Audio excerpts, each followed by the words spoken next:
Hello दोस्तों, आज मैं आप लोगों के लिए एक बहुत ही डरावनी कहानी लेकर आई हूँ जो एक सच्ची घटना पर आधारित है। उम्मीद करती हूँ आप लोगों को यह कहानी पसंद आएगी। और अगर आपको यह कहानी पसंद आती है तो प्लीज़ मेरे चैनल को लाइक शेयर और सब्सक्राइब करिएगा। तो चलिए बिना किसी देरी के शुरू करते हैं। राजकोट में एक एटीएम सर्विस कंपनी में काम करने वाले जितेंद्र परमार एक मध्यम वर्ग के प्रामाणिक इंसान हैं। उनकी शादी को करीब 4 साल हो चुके हैं। उन्हें एक बेटा भी है। वैसे तो जितेंद्र पाठ पूजा को कम ही मानते हैं, पर रास्ते में मंदिर या मस्जिद आ जाए तो सिर झुका भी लेते हैं।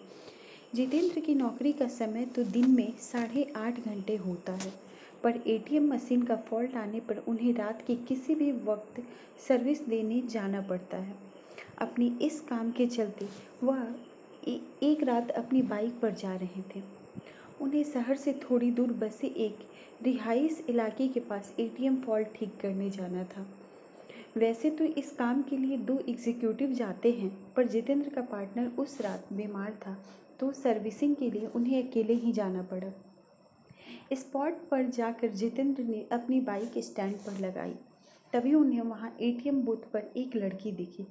जितेंद्र ने सोचा कि उसे शायद पैसे निकालने होंगे और वह एटीएम मशीन के ठीक होने का वेट कर रही होगी। फॉल्ट ठीक करने के लिए जैसे ही जितेंद्र एटीएम बूथ के अंदर आए तो वह लड़की भी आने लगी। सिक्योरिटी गार्ड ने उन्हें बाहर रुकने के लिए कहा। अब जितेंद्र अपना काम कर रहे थे। तभी अचानक उनकी नज़र एटीएम बूथ के बाहर गई। वहाँ उन्होंने जो देखा उसे देखकर उनके पसीने छूट गए। बाहर खड़ी लड़की एटीएम गार्ड की मुंडी अपने हाथ में लिए खड़ी थी और वह जितेंद्र की घूर कर देख रही थी। यह सब देखकर जितेंद्र का दिल बेतहाशा तेजी से धड़कने लगा। उन्होंने वहाँ से नज़र हटा ली और सोचा कि ये उनका भ्रम होगा। वो ये सब सोच ही रहे थे, तभी अचानक उनके सीनियर का फ़ोन बज उठा। यह फ़ोन वहाँ का फॉल्ट जल्दी ठीक करने के लिए था। काँपते काँपते जितेंद्र फिर से काम पर लग गए। थोड़ी देर बाद उन्होंने एटीएम मशीन ठीक कर लिया। इस बार एटीएम बूथ के बाहर देखने पर सब नॉर्मल लग रहा था। वह लड़की भी वहाँ खड़ी थी और एटीएम बूथ का गार्ड भी उसके पास आराम से खड़ा था। जितेंद्र ने सोचा कि पहले जो भी देखा वह सब उसका भ्रम होगा। वह काम निपटाकर सीधा अपनी बाइक की ओर दौड़ गया। जाने से पहले उसने एक बार फिर एटीएम बूथ पर नज़र डाली। तब वह एक बार फिर उसका दिल दहल गया। एक बार फिर बाहर खड़ी लड़की एटीएम गार्ड के मुंडे अपने हाथ में लिए खड़ी थी। इस भयानक नज़ारे को देख कर जितेंद्र बुरी तरह डर गया और जल्दी से वहाँ से भाग निकला। राजकोट वापस लौटते वक्त भी उन्हें बार बार यह भास हो रहा था कि उनकी बाइक के साथ कोई परछाई चल रही है। वे घबराए हुए बाइक चलाए जा रहे थे। न जाने कैसे अचानक ही उनकी बाइक बंद हो गई और ठीक एक बरगद के पेड़ के पास जा रुकी।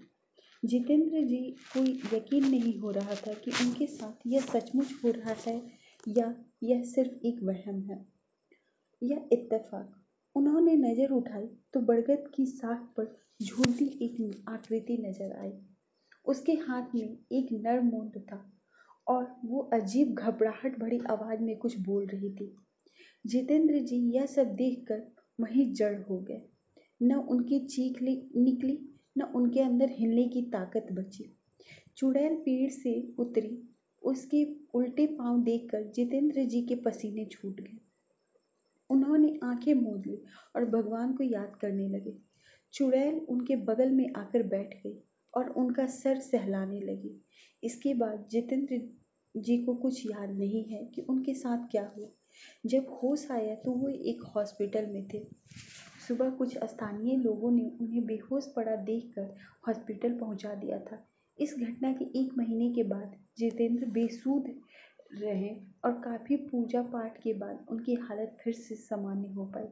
अब वे राजकोट छोड़ चुके हैं और एक सामान्य जीवन जी रहे हैं।